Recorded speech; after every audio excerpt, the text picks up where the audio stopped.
E eu queria pedir aos irmãos que nós abríssemos a palavra do Senhor. Agora vamos falar sobre o ofício real de Cristo, tá? Vamos abrir a palavra do Senhor no livro dos Salmos.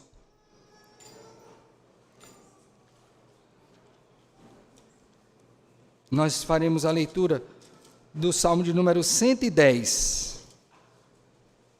Começaremos por aí, tá? Não será o único texto, mas iniciaremos daí. Salmo de número 110. Nós vamos orar e depois faremos a leitura do texto. Graças te rendemos, ó Deus, por mais esta ocasião que o Senhor nos concede, o privilégio de tomar a Tua palavra em nossas mãos, lê-la, e segundo a graça e a operação do Teu Santo Espírito, iluminados pelo Senhor, compreendê-la, vendo a mesma aplicada à nossa vida. Toma-nos nas Tuas mãos, ó Deus, para que o nosso ler a Tua palavra e o ouvir a Tua voz sejam, ó Deus, feitos em temor ao Teu santo nome e com o desejo ardente de compreender e viver o que temos aprendido à luz da Tua palavra. Ajuda-nos, pois. Nós pedimos isso, gratos em Cristo, com perdão dos nossos pecados. Amém. Amém. Salmo de número 110, lemos assim: Salmo de Davi. Disse o Senhor ao meu Senhor: assenta-te à minha direita, até que eu ponha os teus inimigos debaixo dos teus pés. O Senhor enviará de Sião o cetro do seu poder, dizendo: domina entre os teus inimigos. Apresentar-se-á voluntariamente o teu povo no dia do teu poder, com santos ornamentos, como orvalho emergindo da aurora, serão os teus jovens. O Senhor jurou e não se arrependerá. Tu és sacerdote para sempre, segundo a ordem de Melquisedeque. O Senhor à tua direita, no dia da sua ira, esmagará os reis. Ele julga entre as nações, enche-as de cadáveres, esmagará cabeças por toda a terra. De caminho bebe na torrente e passa de cabeça erguida. Amém. Amém. Meus irmãos, nós temos visto nesses dias a questão dos ofícios do nosso Senhor. E eu gostaria, antes de falar do ofício real, relembrar de algumas coisas que julgo, à luz da palavra, serem importantes. A primeira delas, inclusive que foi dito ontem, né? Portanto estamos relembrando, é que você, a despeito de estudar os ofícios de Cristo, mas você não tem como separá-los da pessoa de Cristo. Então, quando Cristo exerce o seu ministério, ele o faz ao mesmo tempo sendo rei, sacerdote e profeta. Isso é importante que seja dito pelo seguinte, e preste bem atenção: você não vai ter nenhum exemplo na Escritura, ouça bem, nenhum exemplo na Escritura em que uma pessoa só tenha os três ofícios ao mesmo tempo, salvo Cristo Jesus. Então, por exemplo, você viu falar agora aqui de Melquisedeque, já já nós vamos explicar isso. Ele é rei e é sacerdote. Você vai ver esse exemplo. Você vai ter exemplo de sacerdotes que exerceram também o ofício profético, ou de rei que exerceu o ofício profético, mas nunca na Escritura uma pessoa exercer o quê? Os três ofícios. Por quê? Porque tal situação foi reservada e só poderia ser exercida pelo Senhor Jesus Cristo. Ele é o único que é rei, profeta e sacerdote ao mesmo tempo. A segunda coisa que eu quero chamar a sua atenção, e que é importante também, é que quando nós estamos estudando os ofícios de Cristo, nós temos que entender que quer seja no seu estado de humilhação, e também no seu estado de exaltação, então nem a humilhação, nem a exaltação, esvaziaram Cristo Jesus dos seus ofícios. Então, na sua humilhação, Cristo era rei, profeta e sacerdote. Na sua exaltação, ele continuou sendo rei, profeta e sacerdote. Então, quando eu olho para Cristo em sua humilhação, ele é rei, profeta e sacerdote. Quando eu olho para Cristo em sua exaltação, ele é rei, profeta e sacerdote. Então, essas duas coisas são importantes. O tríplice ofício só em Jesus, e esse tríplice ofício está tanto no momento da humilhação, quanto também no momento de exaltação do Senhor Jesus Cristo. Por que essas coisas são importantes? Porque há uma tendência nossa de, ao fazer a leitura da Escritura, seccionar estas coisas. É lógico que às vezes você tem a ênfase mais sobre um ponto do que sobre o outro, mas eu não posso deixar que a minha mente se deixe levar por tal percepção, a ponto de desconsiderar que naquela situação Cristo está sendo rei, profeta e sacerdote. Ok? Então esse é um ponto.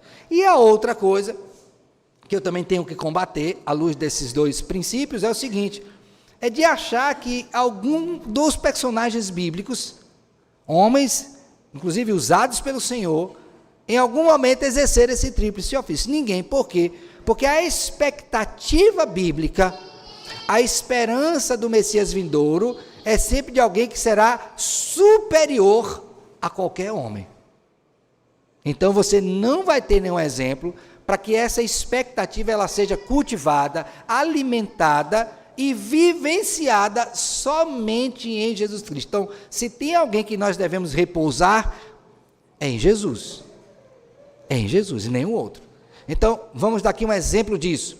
Quando você olha para José do Egito, José, em certa medida, exerce a função de profeta, quando ele traz a profecia acerca daquilo que haveria de acontecer com a sua família. Ele também exerce uma função importante, real, no sentido de ser o segundo homem dentro do contexto egípcio. Mas ele é sacerdote? Não. Você não vai ver ele exercendo esse papel, nem poderia. Quando você olha para o rei Davi, ele é rei. Mas ele exerceu o sacerdócio? Não. Mas ele é o mavioso salmista. Então, nesse sentido, ele exerceu a função de profeta. Então, rei e profeta, mas sacerdote não. Inclusive, nós temos o rei Uzias, que tentou exercer o ofício sacerdotal e foi julgado pelo Senhor quando ficou leproso e a lepra saiu aonde? Na sua testa. Então, grave bem isso. À luz, portanto, desse texto, do Salmo número 110, com essas coisas em mente, eu preciso considerar, para a compreensão ser mais adequada desse Salmo, aquilo que está no princípio do livro dos Salmos. Por favor, volte-se aí para os Salmos número 1 e 2. Esses dois Salmos, eles são vistos como portais, tá? Como portais. Então, se você quer entender o livro dos Salmos, necessariamente você tem que passar por estes Salmos e compreendê-los. A primeira coisa que você vai ver, que está no Salmo de número 1, e aqui eu vou ser bem resumido nesta percepção, nessa apresentação, é que se você tem uma jornada com o Senhor e você almeja ser bem-aventurado, a única forma é você estando naquele que é o único bem-aventurado. Então, o bem-aventurado do Salmo 1 é Jesus Cristo. Então, como é que eu, como crente, vou trilhar a minha jornada cristã tendo esta bênção de ser um bem-aventurado? Estando tão somente em Jesus Cristo. Então vamos ler o Salmo primeiro? Bem-aventurado o homem que não anda no conselho dos ímpios, não se detém no caminho dos pecadores, nem se assenta na roda dos escarnecedores. Antes, seu prazer está na lei do Senhor, e na sua lei medita de dia e de noite. Ele é como árvore plantada junto à corrente de águas, que no devido tempo dá o seu fruto, e cuja folhagem não murcha, e tudo quanto ele faz será bem o quê? Vamos pegar aqui só essa parte. Qual de nós fez tudo e tudo foi bem sucedido?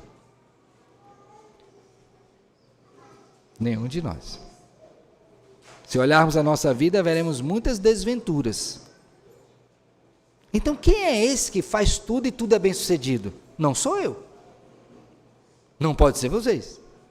Então, o bem-aventurado do Salmo 1 é aquele que é o Messias vindouro, o nosso Senhor Jesus Cristo. Então, eu tenho que entender que para vivenciar aquilo que o Salmo me diz, eu tenho que estar em Jesus Cristo.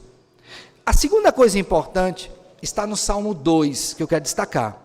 Quando nós lemos o Salmo 2, nós vemos uma realidade que se apresenta na vida de todo crente, que é a luta contra os seus inimigos. Então, todos os dias, eu e você travamos uma luta contra os nossos inimigos, o mundo, a carne e o maligno. Então, esses inimigos se levantam contra nós, mas lembrem, antes de se levantarem contra nós, eles já se levantaram contra o Senhor. E o ponto que reside aqui é o seguinte: nós teremos vitória sobre os nossos inimigos? Aí o Salmo 2 coloca algo muito importante para mim e para você, é que Deus tem domínio sobre os nossos inimigos e os subjuga. Por favor, veja comigo o Salmo 2. Por que se enfurecem os gentios e os povos imaginam coisas vãs? Os reis da terra se levantam e os príncipes conspiram contra o Senhor e contra o seu ungido, contra o Senhor e contra o seu ungido. Quem é o ungido de Deus? O próprio Cristo, dizendo: rompamos os seus laços e sacudamos de nós as suas algemas. Então, eles se revoltam contra Deus. Mas qual é a atitude de Deus em face da revolta dos inimigos? Ele ri. Veja o verso número 4. Ri-se aquele que habita nos céus, o Senhor zomba deles. Na sua ira a seu tempo lhes há de falar, e no seu furor os confundirá. Eu, porém, constituí o meu rei sobre o meu santo nome, proclamarei o decreto do Senhor. Ele me disse: tu és meu filho, eu hoje te gerei. Digo: pede-me e eu te darei as nações por herança e as extremidades da terra por tua possessão. Então esse salmo vai mostrar que aquele que é bem-aventurado, ele é também o rei ungido pelo Senhor. Então essas duas coisas são importantíssimas para eu ler o livro dos Salmos. Por quê? Porque eu vou lidar com a realidade de ser um bem-aventurado em Cristo Jesus e com a realidade de que, na caminhada cristã enfrentando os inimigos, eu tenho um rei que está acima deles e que me sustenta, que governa soberanamente. Com isso em mente, vamos olhar agora para o Salmo de número 110 novamente, por favor. Vamos lá novamente para o Salmo número 110. A primeira informação importante, à luz desse Salmo, é que ele é antecedido pelo Salmo 109. Ah, pastor, mas isso é óbvio, é mesmo, né? Mas eu quero que você entenda que a disposição dos salmos, ela obedece a uma ordem orgânica e lógica. Isso quer dizer que os salmos não foram postos aí aleatoriamente, há uma preparação salmo após salmo. E se o Salmo 110 está falando da realeza, há algo anteriormente que deve ser visto, que é o quê? É a presença real dos inimigos. Inimigos que afrontam o Senhor, que afrontam o povo do Senhor. E aí, diante disso, o ponto é: quem há de nos defender? Quem é que vai lutar contra os nossos inimigos e vencê-los? Lembre do contexto, Salmo 2. E a resposta está aqui. Então, Davi, que é o autor deste salmo, veja aí, no cabeçalho tem que salmo de quem? De Davi. Carrega consigo toda a sua história real para este salmo. Davi teve inimigos? Dentro de casa? Fora de casa? Teve. Teve muitas lutas. Ele fugiu dos inimigos algumas vezes. Ele venceu esses inimigos. Ele foi orientado pelo Senhor nas suas lutas. Ele foi vitorioso no Senhor nessas suas lutas. Então, quando eu entro nesse salmo, eu tenho que ter isso em mente. Diante desses inimigos, eu tenho que lutar, mas eu não posso lutar com as minhas forças. Eu tenho que confiar em alguém, para além de mim, acima de mim. Quem é? O bem-aventurado, aquele que é ungido de Deus para ser rei sobre tudo e todos. Quem é? Jesus Cristo. Então vamos ler esse salmo agora? Salmo de Davi. Disse o Senhor ao meu Senhor. Davi está dizendo, mostrando profeticamente, contemplando Cristo entronizado. Então a perspectiva de Davi aqui é de que já havia um rei, pela fé, que haveria de dominar sobre os seus inimigos. Cristo, inclusive, cita esse texto, por favor, veja comigo, Mateus capítulo 22, abra sua Bíblia aí rapidinho, Mateus capítulo 22, e vamos ver o próprio Senhor Jesus Cristo aludindo a esse texto, que é muito importante para nós. Mateus 22, verso 41 a 46. Abriram? Posso ler? Reunidos os fariseus, interrogou-os Jesus: que pensais vós do Cristo? De quem é filho? Responderam-lhe eles: de Davi. A resposta está certa? Tá, porque ele tinha que vir dessa linhagem. Está certa, mas ela não está completa. E o que é que falta? A primeira pergunta: o que vocês acham de Cristo? É mais do que a origem deles. A grande questão: vocês creem que eu sou o Cristo? E aí ele diz, replicou-lhe Jesus: como, pois, Davi, pelo Espírito, chama-lhe Senhor, dizendo: disse o Senhor ao meu Senhor, assenta-te à minha direita, até que eu ponha os teus inimigos debaixo dos teus pés. Se Davi, pois, lhe chama Senhor, como é ele seu filho? Então aqui a pergunta é a seguinte: se vocês estão dizendo que o descendente é aquele prometido, filho de Davi, como é que Davi chama o filho de Senhor? Então ele está vendo alguma coisa que vocês não estão vendo. E o que é que ele viu? Que aquele que haveria de ser o descendente era o Messias prometido pelo Senhor, que seria ferido no calcanhar, mas que esmagaria a cabeça da serpente. Então, nesse texto de Gênesis 3,15, nós temos o rei sendo anunciado, e o rei é um rei vitorioso. Então, Davi nutria essa expectativa messiânica e real. Davi sabia que Jesus Cristo haveria de vir e assentar-se à destra do trono de Deus. Mas não é somente isso. Observe comigo que diz assim: até que eu ponha os teus inimigos debaixo dos teus o quê? Pés. O que é isso aqui? É a posição de domínio, de senhorio de Cristo Jesus. Aí você pode dizer assim: mas pastor, eu acho que ele não está falando de Cristo. Por favor, abra a sua Bíblia em Efésios capítulo 1. Quando o apóstolo Paulo fala sobre a obra da redenção e ora pelos crentes para que eles compreendessem a grandeza, a magnitude e os efeitos da obra do Senhor, no final do capítulo 1, por favor, eu vou ler a partir do verso número 20, tá? Efésios 1, vou ler do 20 ao 23. O que é que nós estamos buscando nesse texto? Aquela segunda parte do Salmo, que diz que ele está sentado à direita, mas haveria o tempo em que ele colocaria os inimigos debaixo dos seus pés. E aí eu disse, aqui ele está falando de Cristo, anunciando profeticamente aquilo que haveria de acontecer, do rei dominador. Verso 20, Efésios 1.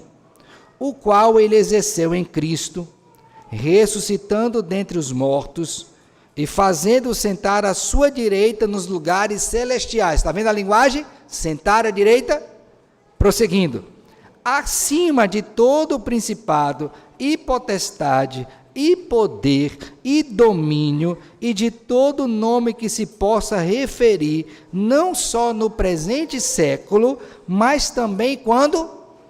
No vindouro. Olha para mim aqui um pouquinho. Paulo foi antes ou depois de Davi? Depois. Então Davi estava olhando para frente, Paulo agora tem uma dupla visão, ele está olhando para trás e vendo o cumprimento, e ele está olhando para frente dizendo, esse mesmo rei que está sentado aqui, ele continuará dominando até o século vindouro. Então é um rei eterno, de geração a geração, tu és rei.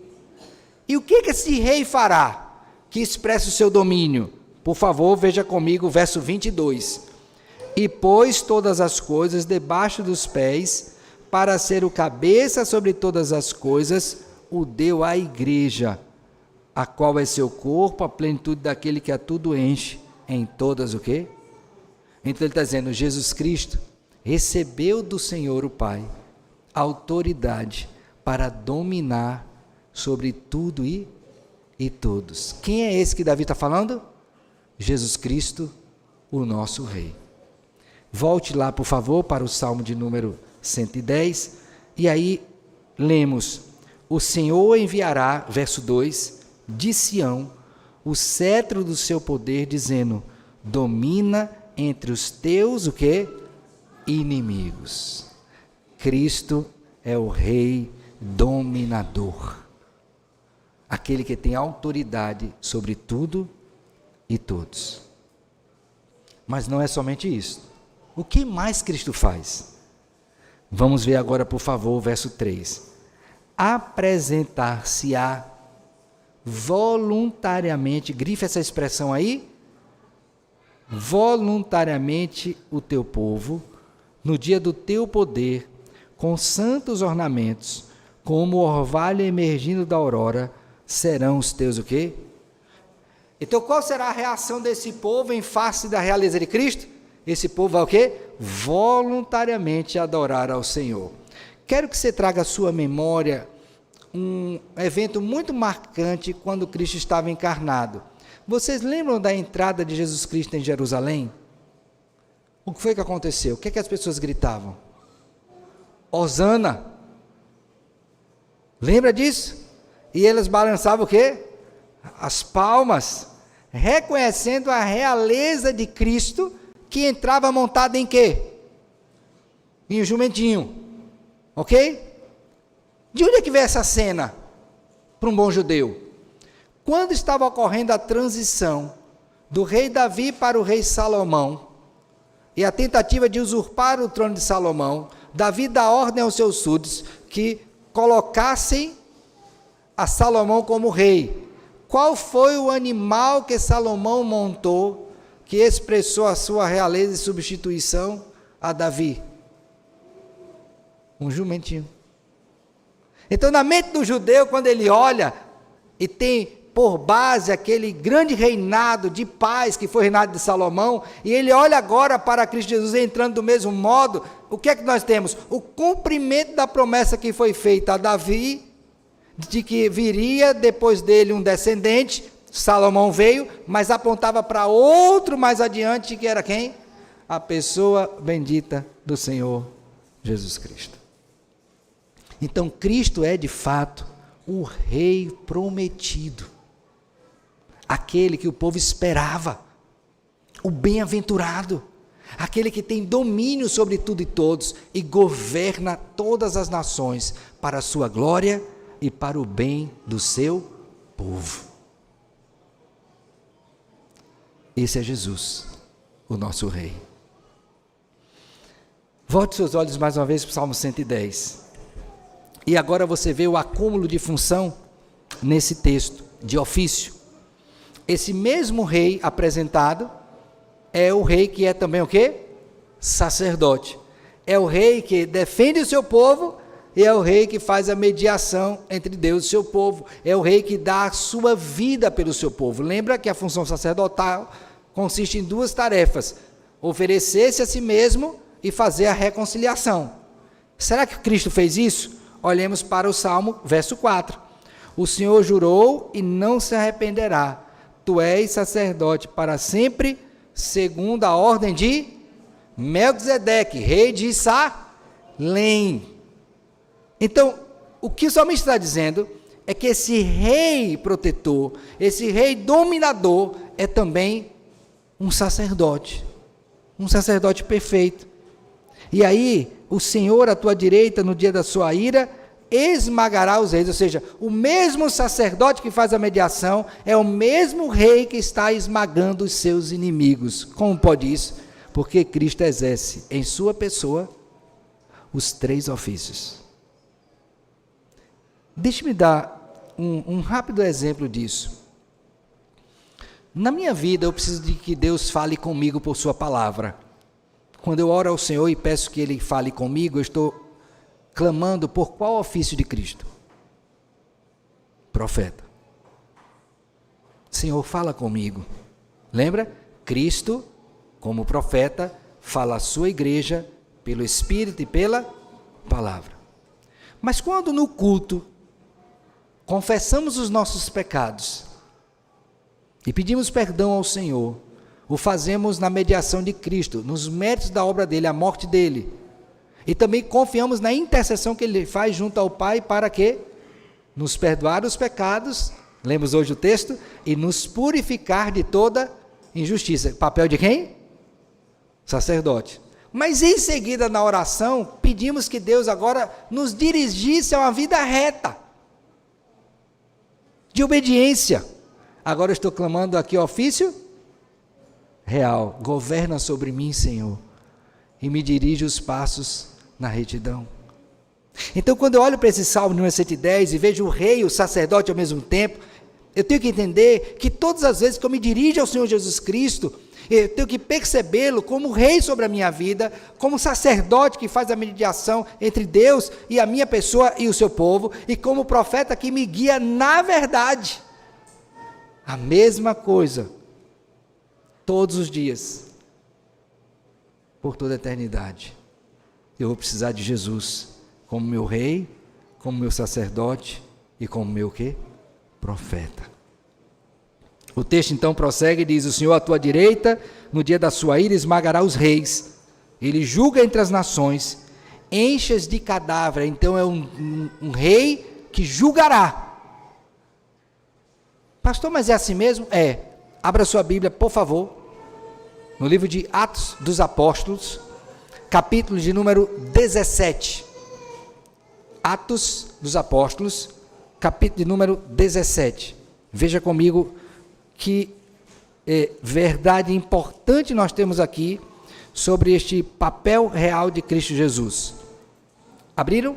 Atos 17. O apóstolo Paulo está no Areópago fazendo o seu discurso, e depois de mostrar quem é Deus, a partir do verso número 29, ele vai falar especialmente sobre Cristo Jesus e a sua obra. Posso ler? Atos 17, 29. Sendo, pois, geração de Deus, não devemos pensar que a divindade é semelhante ao ouro, à prata ou à pedra, trabalhados pela arte e imaginação dos homens, ou do homem. Ora, não levou Deus em conta os tempos da ignorância. Agora, porém, notifica aos homens que todos, em toda parte, o quê? Então a chamada do profeta é: arrependei-vos. Por quê? Porque se eu me arrepender, e lembre que o arrependimento para a vida é uma graça salvadora, então Deus que me conduz ao arrependimento por sua bondade, Romanos 2,4. Bendito seja Deus por isso. Ele me conduziu ao arrependimento. Mas se eu não me arrepender, eu ficarei à mercê de Cristo, como rei. E como rei, uma das coisas que ele faz é o quê? É julgar, lembra do Salmo 110? Todos aqueles que a ele não submeterem. O que é que Paulo vai dizer aqui? Veja comigo, verso 31. Porquanto estabeleceu um dia em que há de quê? Julgar o mundo com justiça. Agora observe bem, por meio de um varão que destinou e acreditou diante de todos, ressuscitando. Quem foi esse? Então o rei, ele nos guia ao seu povo com justiça, com verdade, com misericórdia, com amor, com toda a provisão. Mas aqueles que se opuserem ao rei experimentarão a sua justiça e pagarão por todas as suas obras. Então, quando eu estou diante desse rei, apresentado no Salmo 110, que é sacerdote, o que é que eu tenho que fazer? Eu tenho que me submeter a ele, reconhecê-lo em sua realeza, crer nele, entender que se eu não me submeter a ele, eu serei julgado, ciente de que ele, como sacerdote perfeito, morreu por mim e faz essa mediação para que finalmente eu não seja julgado e condenado com todos aqueles que não creem em Jesus Cristo. Jesus Cristo é o meu rei prometido, é o meu sacerdote e é o meu profeta. Assim diz a palavra do Senhor. Então, nesse primeiro momento, eu queria que você percebesse isso à luz do Salmo 110 e as conexões desse texto com outras porções da Escritura. Mas quero finalizar essa parte levando vocês ao texto de Apocalipse. Por favor, vamos verificar isso no último livro. Vamos ver como esta verdade se mostra. Eu não vou ler todo o livro do Apocalipse, é bem verdade, eu escolhi alguns textos que apontam para a realeza de Cristo Jesus, tá? Então vamos inicialmente para Apocalipse capítulo 11. Apocalipse capítulo 11. Eu vou ler com os irmãos versos de 15 a 18. Apocalipse 11, 15 a 18. A sétima trombeta. E veja como na glória eterna há a expectativa desse rei vitorioso e glorioso. Diz assim, Apocalipse 11, 15 a 18. O sétimo anjo tocou a trombeta e houve no céu grandes vozes dizendo, agora veja, o reino do mundo se tornou de nosso Senhor e do seu Cristo, e ele reinará pelos séculos dos séculos.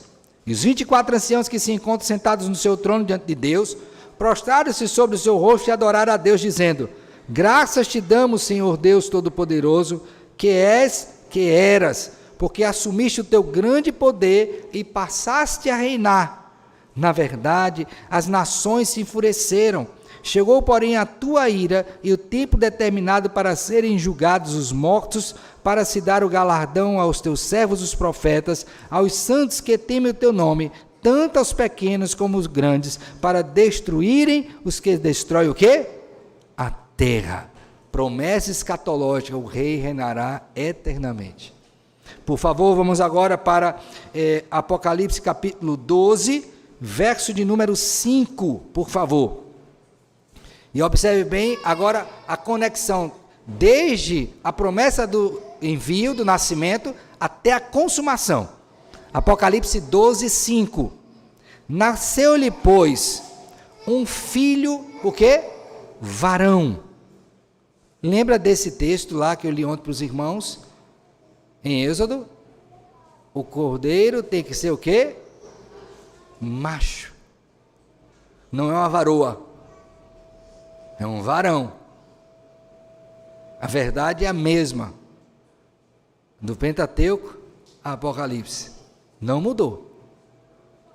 Um filho varão, agora veja a linguagem real, que há de reger todas as nações, reger com seu cetro. Ó, com cetro de ferro. E o seu filho foi arrebatado para Deus até o seu trono. Quem é esse? Cristo Jesus. Agora vamos para Apocalipse capítulo 15, versos 3 e 4. Apocalipse capítulo 15, versos 3 e 4. Que diz, e entoava o cântico de Moisés, servo de Deus, e o cântico do Cordeiro, dizendo, grandes e admiráveis são as tuas obras, Senhor Deus Todo-Poderoso, justos e verdadeiros são os teus caminhos. Agora perceba, ó Rei das nações, quem não temerá e não glorificará o teu nome, ó Senhor? Pois só tu és santo. Por isso, todas as nações virão e adorarão diante de ti, porque os teus atos de justiça se fizeram manifestos. Jesus Cristo, o Rei prometido. E para finalizar, Apocalipse 19, por favor, verso 11.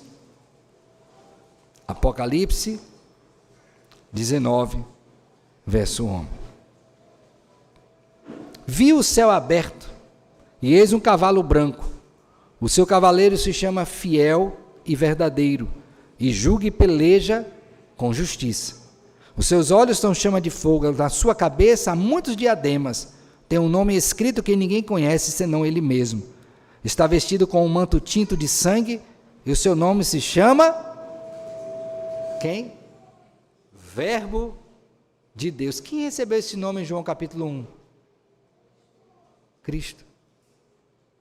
E seguiam-no os exércitos que há no céu, montando cavalos brancos com vestiduras de linho finíssimo, branco e puro. Sai da sua boca uma espada afiada, para com ela ferir as nações. Ó, o ofício profético agora misturado com o real. E ele mesmo as regerá com cetro de ferro, e pessoalmente pisa o lagar do vinho, do furor da ira do Deus Todo-Poderoso. Agora perceba agora.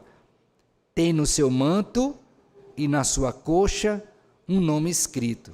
Qual é o nome? Rei dos Reis e Senhor dos Senhores. Quem é este? Jesus Cristo. Meus irmãos, quando nós olhamos para todos esses textos, à luz do Salmo número 110, uma conclusão nós podemos chegar. Jesus Cristo é o nosso Rei. Ele domina sobre nós. Ele guia a nossa vida. Ele cuida de nós. Ele combate os nossos inimigos, contra os nossos inimigos, e os vence, e garante para nós a vitória que ele conquistou. Quem foi que olhou para isso? O apóstolo Paulo. Ele disse que em Cristo nós somos mais do que vencedores. O nosso Rei é o Rei vitorioso, Jesus Cristo. A última parte que eu quero tratar com vocês sobre a realeza de Cristo, e aqui eu vou me valer do nosso catecismo maior, porque você não pode se apartar dos seus símbolos de fé. Primeiro a Bíblia e depois os nossos símbolos de fé. Nossa regra de fé e prática é a Escritura. E cremos ser a fiel exposição das nossas doutrinas, que está ali e consta dos nossos símbolos de fé. Então, na pergunta 45 do Catecismo Maior, nós temos o seguinte: como Cristo exerce as funções de rei? E aqui eu quero fazer a leitura deles, mas deixar de já uma orientação para vocês, meus irmãos. Nós precisamos aprender a ter de cor pontos doutrinários que são essenciais para a nossa vida. Não esqueça disso. Esses dias, eu usei o que eu vou dizer para vocês agora, numa conversa informal com uma pessoa. O assunto era política. E a pessoa começou a falar do desembesto, né, que está a nossa nação. Não é ponto aqui de falar isso agora, tá? Mas a pessoa estava assim muito desiludida, que as coisas perderam o controle, e em certo sentido ela está certa, mas eu disse para ela o seguinte: você crê que Jesus é o Rei dos Reis e o Senhor dos Senhores? Ela disse: creio, pastor, eu sou crente. Eu disse: amém, que bênção. Mas a questão é, você crê que Cristo é esse Rei, e o que Ele faz como Rei por você é o quê? Aí ela parou para pensar, e aí eu vi uma dificuldade. Qual é? Que uma coisa é eu dizer que Jesus é meu Rei, outra coisa é saber o que Ele como Rei faz por mim. E isso faz toda a diferença. Toda a diferença. Então, eu abri o catecismo e perguntei para ela: você sabe, aí eu vou agora ler o catecismo, que Cristo como Rei chamou um povo para seu no mundo? Que como Rei Ele chamou um povo para chamar de seu, um povo que foi comprado pelo sangue dele. Você sabia disso? Que Cristo tem um povo que necessariamente não é brasileiro, não é americano, não é africano, é um povo do céu. Você sabia disso? Que você faz parte de uma nação celeste? Você sabia disso? Porque às vezes a gente está tão envolvido com as coisas desse mundo que a gente se esquece que somos cidadãos dos céus, peregrinando na terra. Pastor, isso quer dizer que eu vou esquecer das coisas aqui? Não, meu filho. Não estou dizendo isso para você viver alheio às coisas, a essa realidade. Mas você tem que entender que você é um peregrino. E essa linguagem não é minha, está em Hebreus capítulo 11. Os nossos patriarcas peregrinaram, inclusive, na terra prometida, aguardando a grande terra. E por que eu haveria de fazer diferente? Então considere isso. Então, Deus chama um povo para si como rei. Segunda coisa que ele faz como rei, ele dá oficiais, presbíteros e diáconos. Para quê? para governar o seu povo. Então, veja bem que coisa interessante. Nós temos autoridades civis que foram constituídas pelo Senhor. Mas as primeiras autoridades a que devemos estar subordinados são as autoridades o quê? Eclesiásticas. Porque Deus deu, pastor, mas ele não deu aos outros? Deu, mas essas estão em um âmbito diferente. Hebreus 13, 7 e 17. Abra aí sua Bíblia rapidinho. Hebreus 13, 7 e 17. Veja só. Aqui, guias, oficiais são chamados de guias, tá? Hebreus 13, 7. Olha o que é dito. Lembrai-vos dos vossos guias, os quais vos pregaram a palavra de Deus, e considerando atentamente o fim de sua vida, imitai a fé que tiveram. Agora, 17.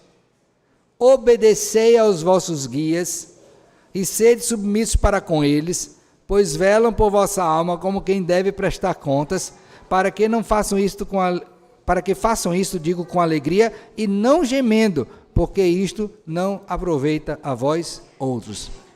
Imite e obedeça. Cristo, como rei, deu oficiais na igreja para que eles guiem a vida de vocês, e eles vão prestar contas da vida de vocês. Isso é prova do amor de Deus por você, sabia? Eu tenho conversado com o presbítero Paulo esse dia, alguns irmãos, sobre a dificuldade de algumas igrejas que não têm pastor. Meu filho, eu vou dizer uma coisa para você, como membro da igreja: não queira estar numa igreja que não tem liderança instituída por Deus. Vocês estão longe de saber o sofrimento que é uma igreja sem uma liderança constituída pelo Senhor, uma liderança fiel. É prova do amor do Rei Jesus dar para a igreja oficiais. Agradeça a Deus por isso. Terceira coisa que ele faz, sabe o que é que o rei faz? Ele dá a graça salvadora para o seu povo. E a graça salvadora não é só para ingressar no reino, mas é para permanecer no reino. Então, todos os dias você é alvo de quê? Da graça do rei. Isso é o amor do rei por você. Ele também recompensa a sua obediência e corrige os pecadores. Então, ele dá a você galardão, o céu, ele abençoa a sua vida, mas ele também te disciplina. Graças a Deus por esse rei. E que exemplo nós temos no caso da paternidade: disciplinar filhos quando precisam, mas também acolhê-los e amá-los e gratificá-los quando eles obedecem. Isso é bíblico. O nosso rei faz isso conosco. Além disso, o nosso rei faz o quê? Ele preserva a nossa vida. Isso é amor do rei. Ele restringe o mal. Amor do nosso rei. Eu tive algumas experiências na vida de roubo. Eu acho que eu já fui assaltado mais de 10 vezes. Desde os 12 anos de idade que eu tenho experiência de assalto. Morava em Salvador, ali na Avenida 7. Então minha mãe ensinava a gente a andar de ônibus e depois deixava a gente ir só. Aí eu ia com uma carteira, não sei se vocês lembram, uma carteira que tinha um velcro, carteira da FICO e tal, né? Você rasga. Aí botava o dinheiro do transporte ou vale e ia para a rua, às vezes para o colégio, para um dentista. E aí minha experiência com roubo começou quando eu tinha uns 12 anos de idade, que tentaram me assaltar. Então, foi terrível. Mas graças a Deus, irmãos, nunca aconteceu nada com a minha vida. E poderia ter acontecido, porque muitas delas foram com armas. Por que eu não morri? Porque o meu rei me preserva.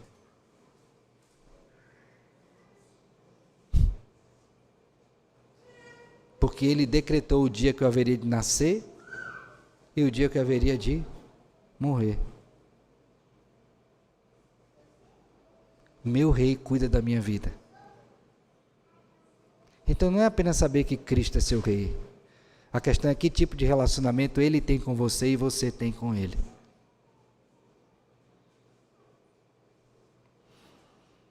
Por fim, o meu rei vai cuidar dos meus inimigos, ele vai castigar todos os meus inimigos. Logo, se eu tenho um rei como esse, eu não preciso lançar mão da vingança, porque a vingança pertence a quem? Ao Senhor. Então eu não preciso ser uma pessoa vingativa. Eu preciso é descansar naquele que é o vingador, que é o Senhor. Então observe bem que quando nós sabemos dessa realidade, que está de modo muito didático posto aqui no nosso catecismo, isso deve trazer alento para a minha alma, encorajamento nos dias difíceis.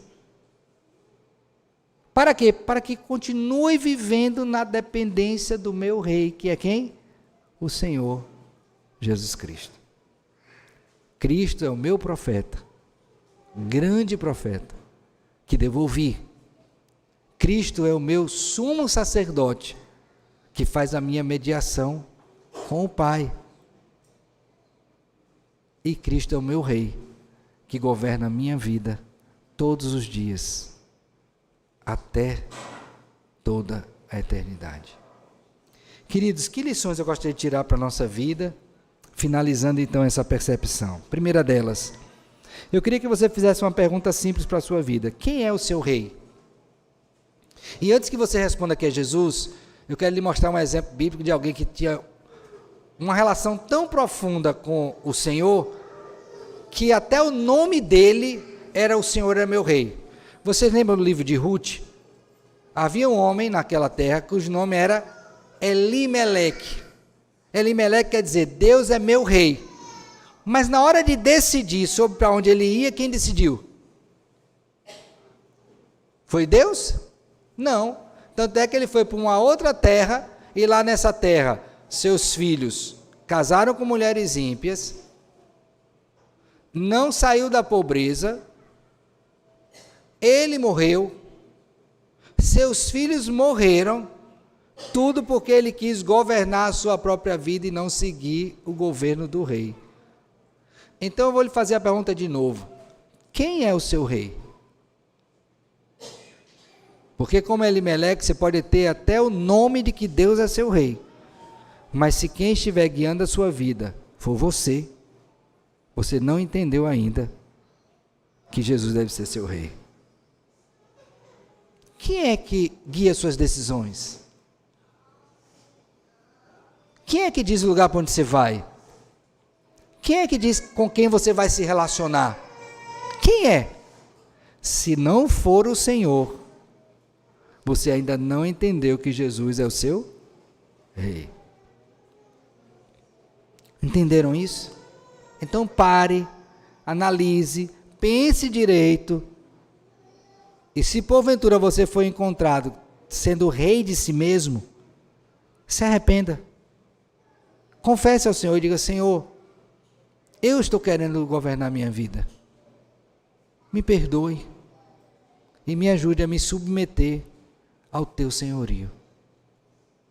O apóstolo Paulo, quando foi salvo pelo Senhor, fez duas perguntas basilares, estão no livro de Atos. Primeira delas: quem és tu, Senhor? Aí Cristo se revela para ele e diz quem é. Mas a segunda pergunta, que reflete a compreensão de que Jesus é rei, é: que fazer, Senhor? O que é que eu vou fazer da minha vida? Pergunte a Deus e se submeta à vontade dele. Quem é seu rei? Segunda coisa que eu queria que você pensasse à luz disso: se Cristo é o seu rei, e eu espero que seja, eu queria que você saísse daqui hoje grato, porque não tem um rei melhor do que Jesus.